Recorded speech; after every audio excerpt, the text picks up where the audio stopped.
Welcome to the Synergy podcast, the space where we redefine how we move, heal, and experience our bodies. My name is Arianna Montanari, yoga teacher, beekeeper, and founder of Mielis Vegan Natural Body Products. Sustainability in all forms is the thread I have been following, nurturing for over 20 years. Here, we break free from the unspoken rules that tell us how we should move and feel. Here, we long for deep reconnection with nature, with ourselves, through intuitive movement, self-care, and self-awareness. So whether you're a yogi, a seeker, or simply curious about stepping into a more liberated way of living, you're in the right place. So let's dive in. Welcome back, folks. Coming back into the podcast space, I have been away for a few weeks, and there's a reason for it. I had many thoughts that I wanted to share with you, but I couldn't really find the right words.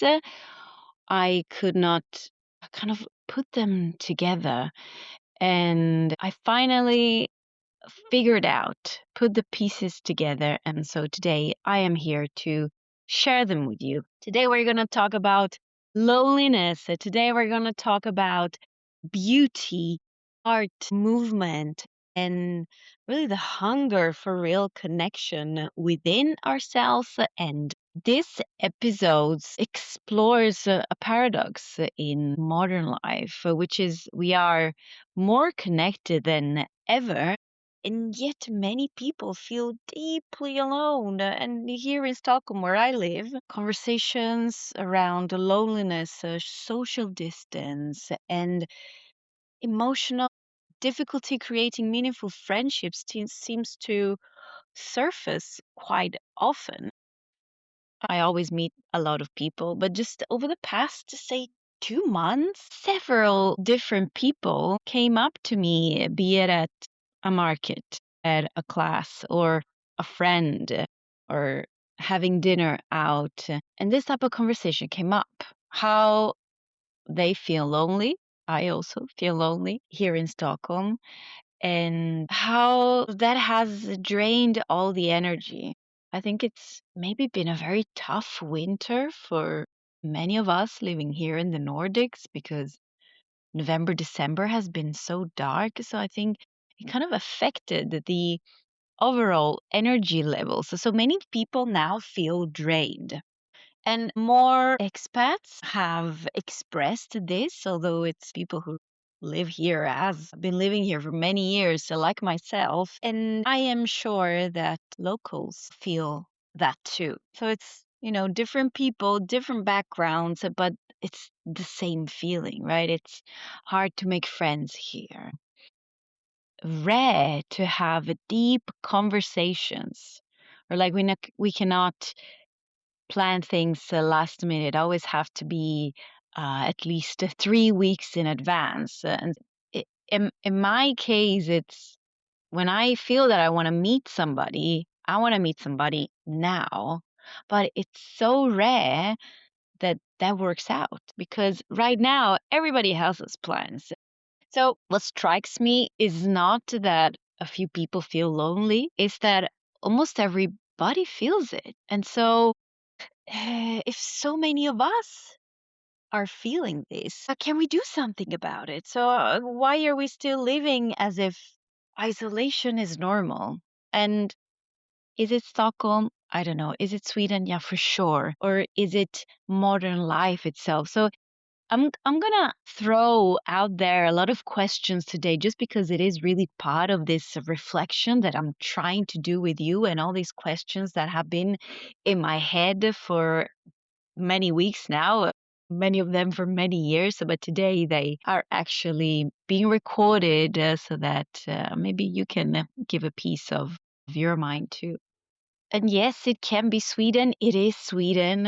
Winter and darkness really affects us all. Swedish people really value privacy and independence and autonomy and personal space. And people here do not want to impose on you. So it's really a matter of respect. I know that friend groups can build up like earlier on in life, and it's friends that you bring with you for your whole life. So I understand that also a little wall, a invisible wall that is created. And this emotional privacy can sometimes be interpreted as coldness. Social spontaneity in this country, in the Nordics, is way lower compared to Mediterranean or Latin cultures. So, mind this is not about criticizing the Swedish culture.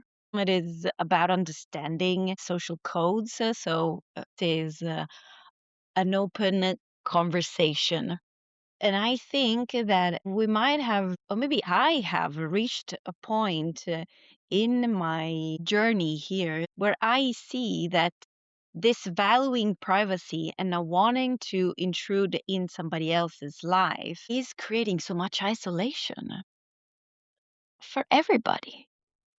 And so maybe it could be time to question it. It's not that people here are not friendly, but they are used to not to intrude. And the interesting contrast here is that this is a highly functional society. There's a high trust in institutions, and yet the emotional isolation can still exist beneath social stability. So it's really exploring these extremes. And I meet a lot of expats, maybe many Italians, many people from Latin America. Studies increasingly describe loneliness as a major public health concern in modern societies. Um, it's it takes more time to create quality relationships. It takes a lot of time to enter these maybe more established social circles because one of the differences is that relationships here are very managed. What I mean by that is that they are kind of activity based rather than being maybe emotionally deep. So when you go on meetings or activity with your workplace, there is often this very structured mingle moment or this very structured and organized moment during the day to socialize.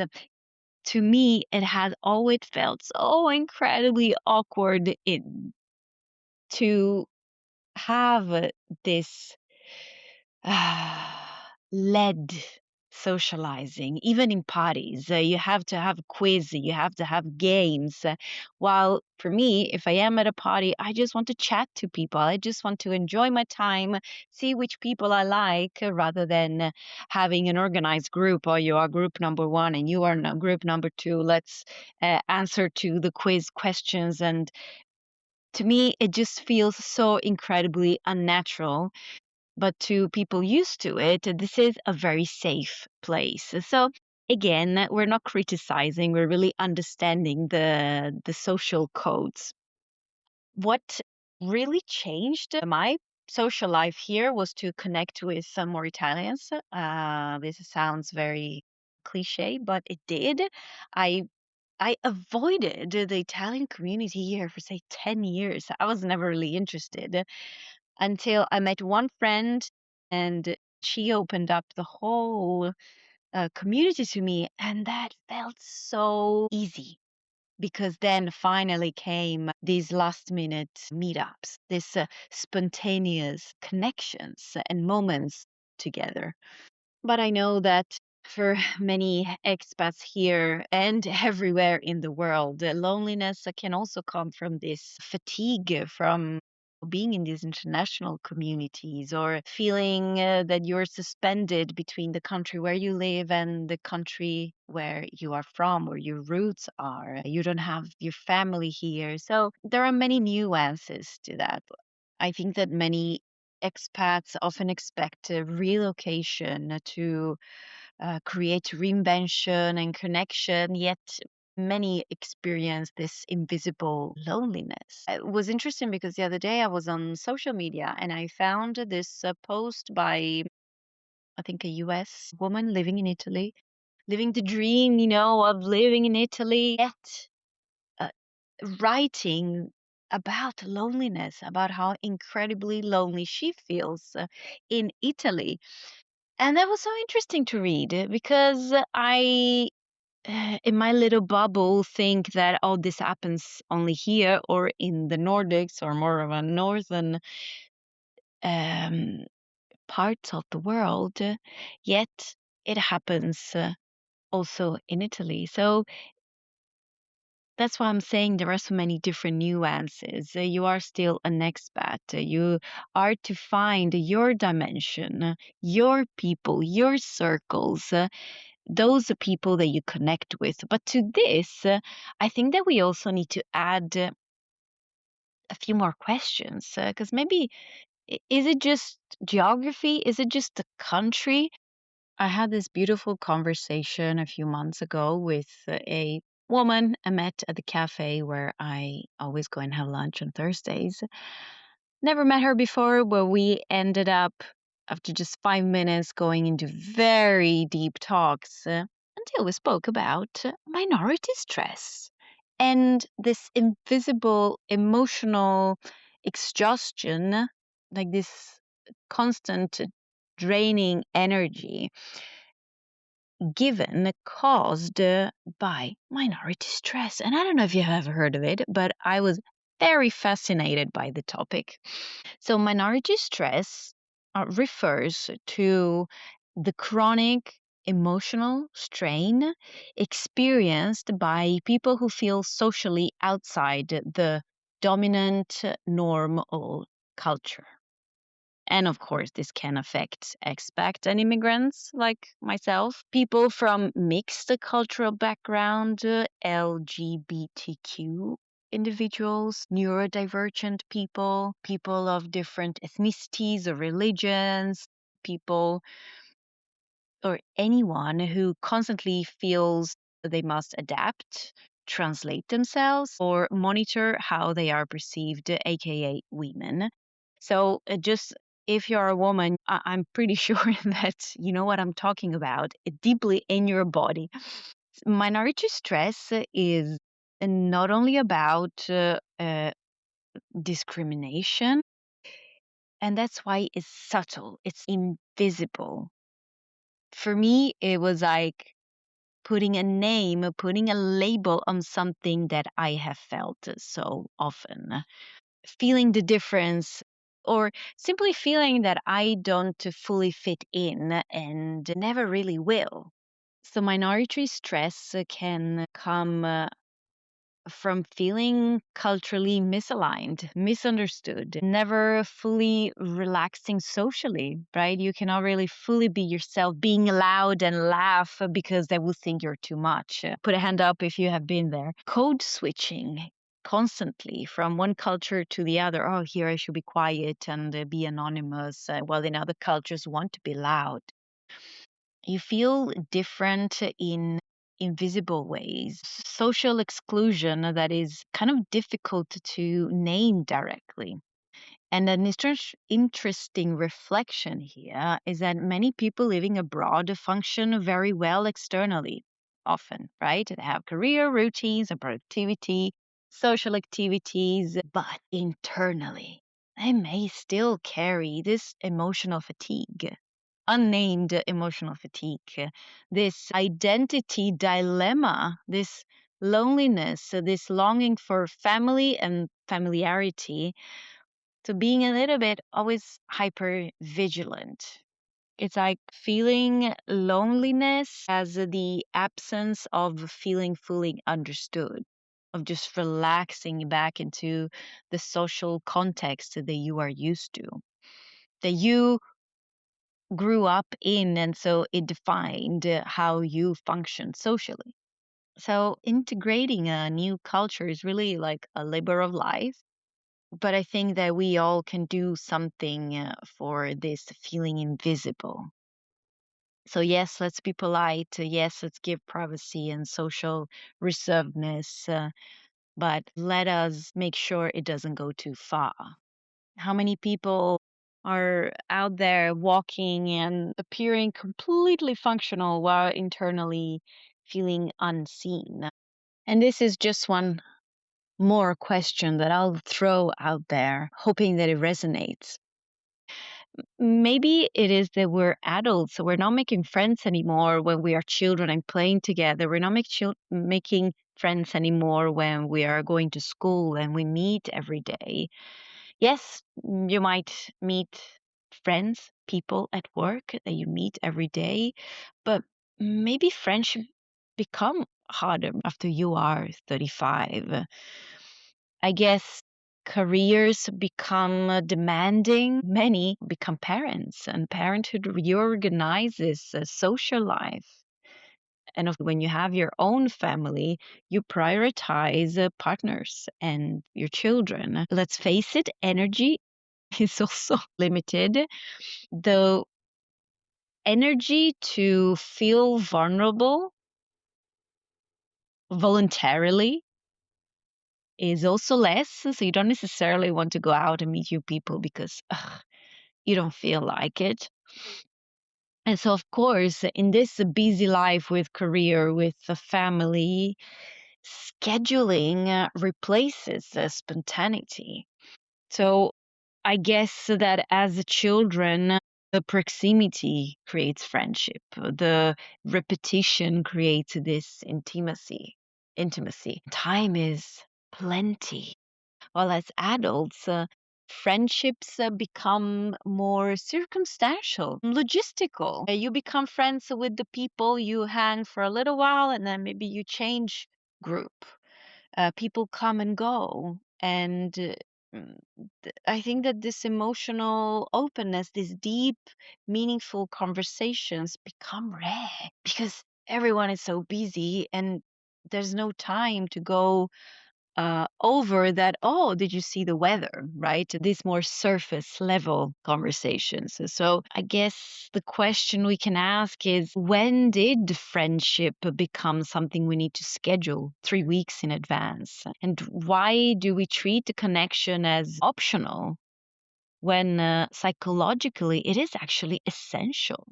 So have we accidentally engineered isolation? If we explore this modern society we live in with all these systems replacing human interaction, yeah, we could also blame it on the phones, on social media.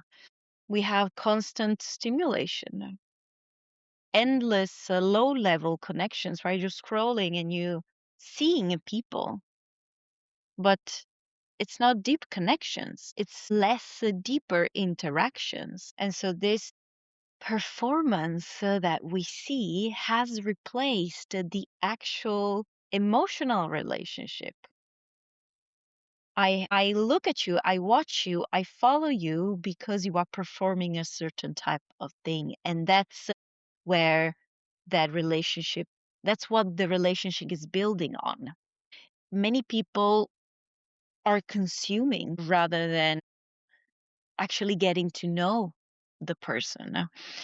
um, on social media, of course. So we now witness each other more than we truly meet each other. It's like from my window to your window, I see what you're doing, but I'm not really interacting directly, but I still know what you're doing. For instance, since I opened my Instagram account, I noticed that some habits have changed. Like with some of my family members, I remember before Instagram, I used to actively send photos and videos and tell what I was doing. Now that habit has been replaced by Instagram stories, or Facebook stories, so that I'm checking up on you has done in an indirect way. But we all know that what we see on the Instagram story is just a little part. It's just looking into the keyhole and seeing just a limited area of what's going on in somebody's life. We could also blame this feeling isolated on, say, remote work, working from home. It gives freedom and flexibility. But then many people miss all these daily conversations, informal rituals. So like at 9 we have coffee all together. This shared physical presence, these micro moments of human connection and interaction. And so I think that hybrid work tends to create a healthier balance for people. I know for myself that in those times where I am only working for myself with my business and I work from home, I realize that I don't speak for the whole day and I really miss that social interaction. So over the years, I have found ways to go and work in school one day or take in a job where I have contact with people. I know that I have my regular classes where I have contact with people. I go and work from somewhere where there are other people so we can actually interact. We know that humans, we are social animals. We evolved around shared spaces, around the bonfire, cooking together, working together, hunting together, gathering physically together. While if you look at what we're doing now, many people work by themselves, alone, shop alone, exercise alone, or exercise with other people but with their earpods in. So you are completely isolated from the rest of the space. And often when we are in public space, we are anyway isolated because we all have those earbuds in our ears. So we are shutting off the sounds. We're looking at the phone, so we're not even looking. We consume entertainment alone. I hope that you can see where I'm going. I think that this modern convenience, accessibility, removed friction, but maybe some of that friction was where human bonding lived. A few weeks ago, me and my partner we went out for dinner and we had just like 1 hour before the restaurant would close and we had to find parking. So we decided that he would go and grab a table and I would go and park and then join him. He decided to leave the phone in the car and I said, all right, I'll meet you there. Turns out that the restaurant was not exactly where I thought it was, where I told him I thought it was. And so when I parked the car and then I put on my maps the address for the restaurant and realized that it was on that same street, but really the opposite direction, I was like, I wonder how we're going to do this. So in those 10 minutes walk to reach the restaurant, I was very stressed that he would not find it or we would end up arguing. And as soon as I got there, he was right there. He had found the restaurant. Why? Because he asked. He went where I told him, didn't find the place, went into a shop that was still open, asked about the place, and the person working at that newsstand just told him. And so that's the friction. And if you have ever traveled like I did, you know that anytime you are in trouble, anytime anything happens when you're out traveling, you always find somebody to help you. You always find help, solutions. Another element of this social or everyday isolation can also be this online shopping, right? Everything can now happen without you needing to talk to anybody. There was a commercial for a website where you can sell things here in Sweden, and one of their commercials was actually about that finally you can sell without having to talk to anybody. Mm. Maybe think about food delivery, streaming, online shopping, self checkout, food deliveries at home, remote services. So, have we optimized life so much that we optimize the way community, social interactions? Something that came into my mind yesterday was the beauty of being part of someone's life. Let me explain this. In today's world, we know that real human presence has become something we should hold on to, not allow technology to replace everything. So I think that's our strength, and it's something that we should promote. It's almost like a luxury, but not in terms of money, but in terms of value, of rarity. Think that someone is thinking of you, someone checking in on you, sending you a message or calling you, your mother seeing how you're doing, your siblings, your partner, your friends, someone remembering a conversation you had a time ago, someone sitting with you, and this is big, someone sitting with you without distraction, putting away the phone and actually being just with you talking, or being invited into someone's everyday life. So, feeling emotionally seen, feeling that you are somebody for someone. And that really, I think, is the absence of this makes people lonely. So maybe the greatest wealth today is not status or productivity that we so much are chasing constantly, all this performance. Maybe it is a genuine human closeness, right? We are often the aesthetics. We are often chasing, optimizing our days, our schedule, our work, our experiences. We want to be successful. But I think that many of us are secretly longing deeply, deeply, deeply for belonging, like on a regular basis, softness, more intimacy, a village, a community, presence, a presence that is there always, not that comes and goes. We as humans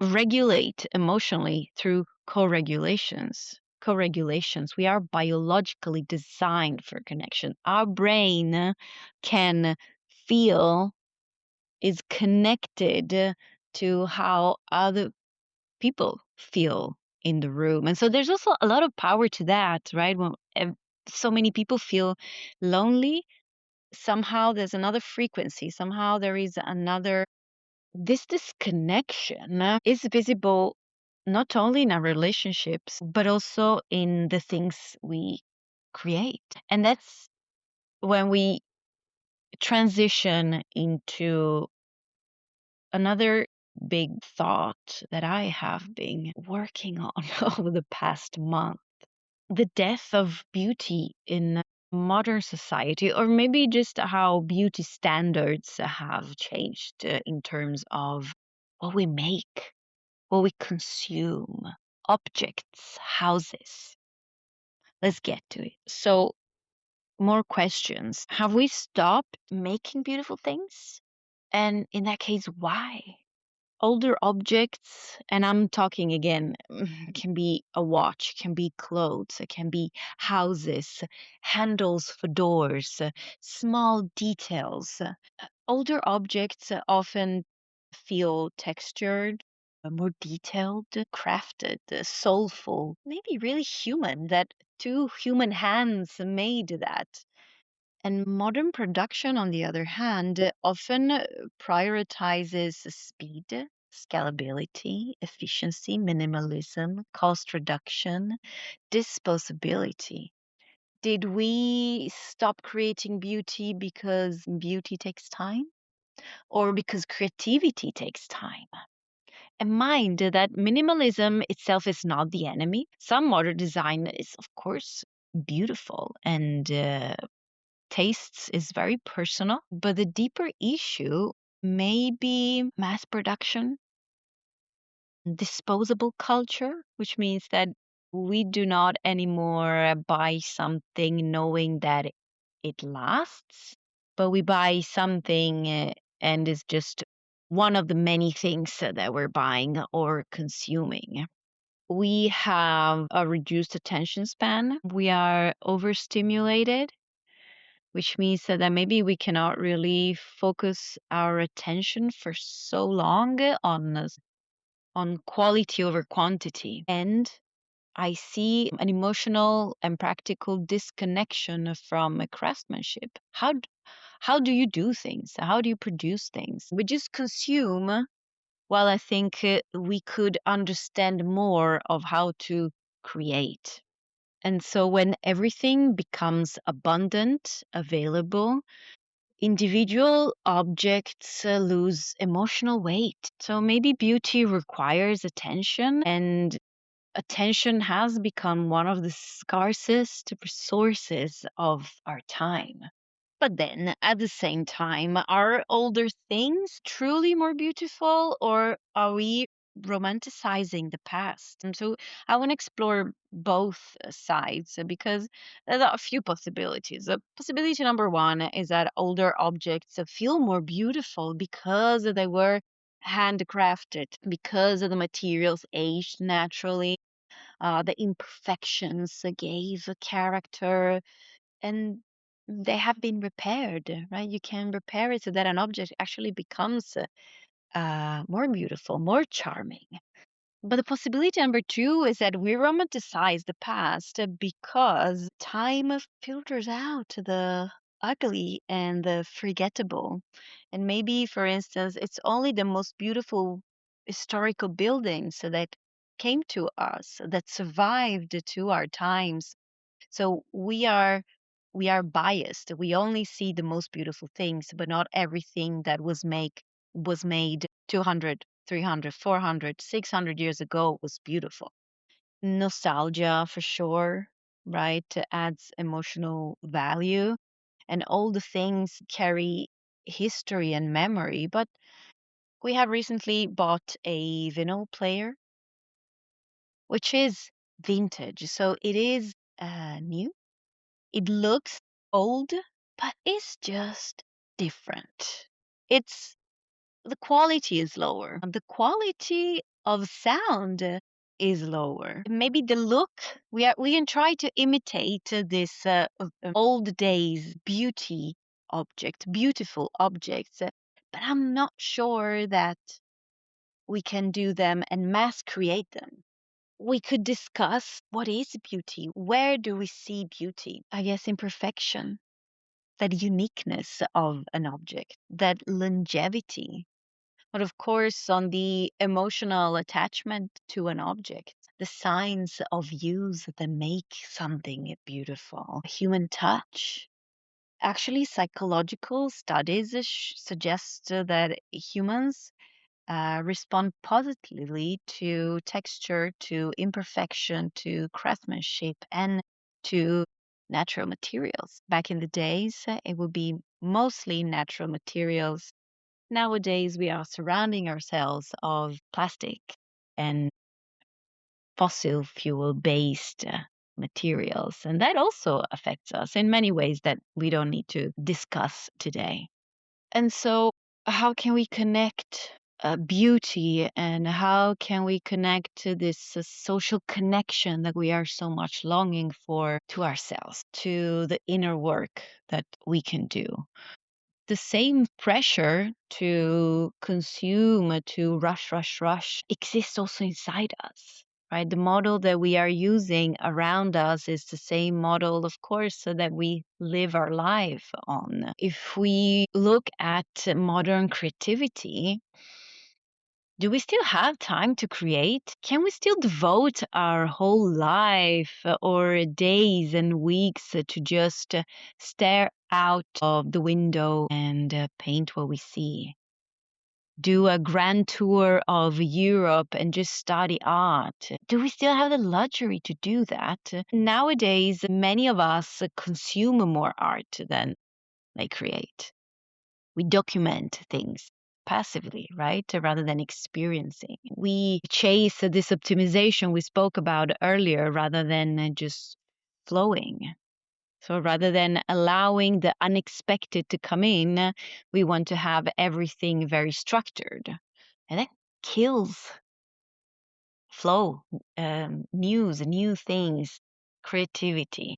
We want to rush rather than take a moment to reflect. Today, I was working with some bee related activities where I was not actually working with the bees, but I was fixing the boxes, the beeswax.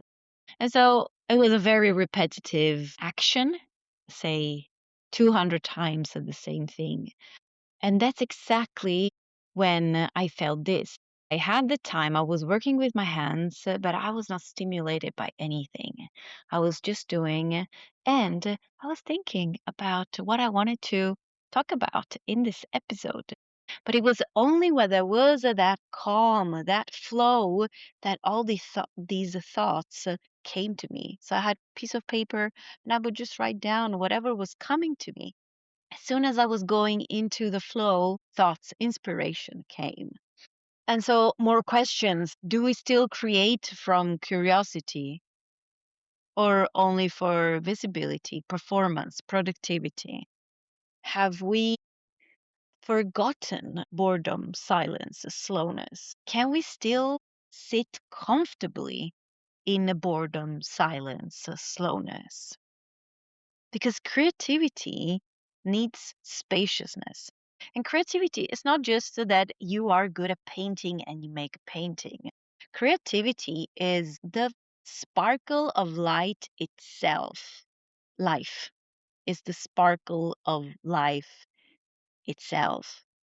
Everything new that comes into our lives, into the world, into a workplace, into a routine, comes from creativity, from having new ideas. And so we don't want to be stuck where we are. We still want to move, evolve, transform. And so a way to allow more flow into our lives is to invite to silence, to have time to sit with yourself when the nervous system can actually relax.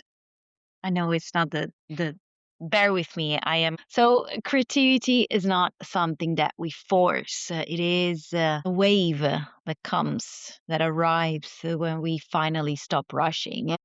And this is exactly why I created the retreat in Tuscany this October and last October, to have 5 days to slow down, to meet yourself, to cultivate creativity in these more led activities, but also to have a free time to go around and smell the flowers, to paint, to move like you want, to take a walk, to sing, to dance. Because in those moments, you have a meeting with yourself, reevaluating your goals, your principles, your soul's deepest longing, because those change in time. And it is vital to our well being, to our mental well being, to make the point once in a while. This is the life that I'm living now, that I have built over the past 10 years, example. Is it still aligned with what I want to do today, in these months, in this year? Is really Yoga is really a tool for reconnection. It means a connection, but I think that we need to do so much work to understand what does it mean to connect. It's not just about stretching, it's not about performance, it's not about the aesthetics that I think we so often connect to yoga to. But yoga and movement, at least what I share, what I practice, the synergy is a way of meeting yourself, reconnecting to self, reconnecting to breath, to natural breath, reconnecting to feeling sensations in your body, reconnecting to presence. I can practice and be present now and not thinking, I see dust on the floor. I need to clean. Oh, I need to clean the windows. And maybe reconnection to others if it is a group class.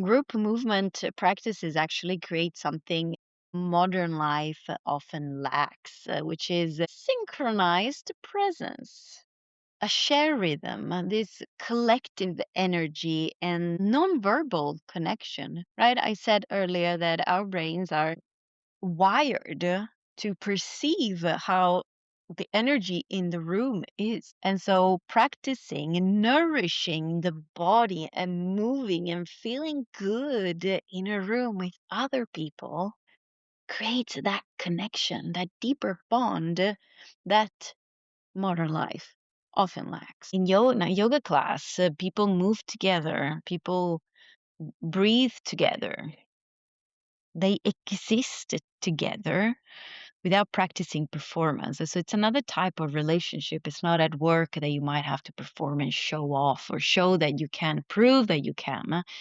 In a yoga class, we don't do that. We don't practice that. So that alone can feel healing. That alone can make you feel, oh, I feel seen. I feel held. I feel that I'm here with other people and I exist. So healing begins maybe when we remember we are not meant to move through life alone. And I know that at this age, at this time, and this in this area of the world, it takes a lot of effort. But in my experience, the effort is at the beginning because once you establish routines, more regular meetings, more habits, sending the message, asking to meet up, then you keep the ball rolling, and that becomes more and more effortless to meet up with people, to have connections. Just a few weeks back, I realized that I ended up in my cycle of work, work, work. I reminded myself, hold on, I promised myself for my well being to meet with a friend once a week at least. As I did, I sent out a few messages. And so from the week after, then we started to meet up, have dinner, see us for lunch. And this requires intention. We cannot wait for society to magically become warmer and closer. So, because community requires participation and initiative. Beauty requires attention.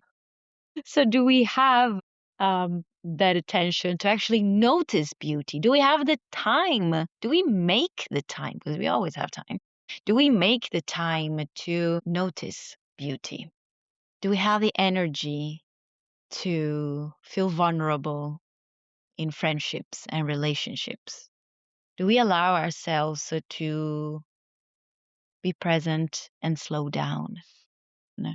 Maybe the antidote to modern loneliness is not more technology, not more productivity, or more optimization. Maybe it is the smaller things, more invitations, more shared meals, more listening, more experiencing beauty, more movement, more courage and dedication, devotion to reach towards each other. Because remember, you're feeling lonely, but you're not alone in it. That's a wrap for today's episode of the Synergy podcast. I hope this conversation sparked something within you, a new way of thinking, feeling, or moving. And if you love this episode, let me know, share it, leave a review, or connect with me on Instagram, where you will find me under the name Miele Strega, the Honey Witch. And if you're ready to go deeper, check out my yoga offerings, retreats, and handmade natural products at mielestrega.com. Remember, your body's yours, your pleasure is yours, and living pain-free is possible. Until next time, move with ease and live with joy.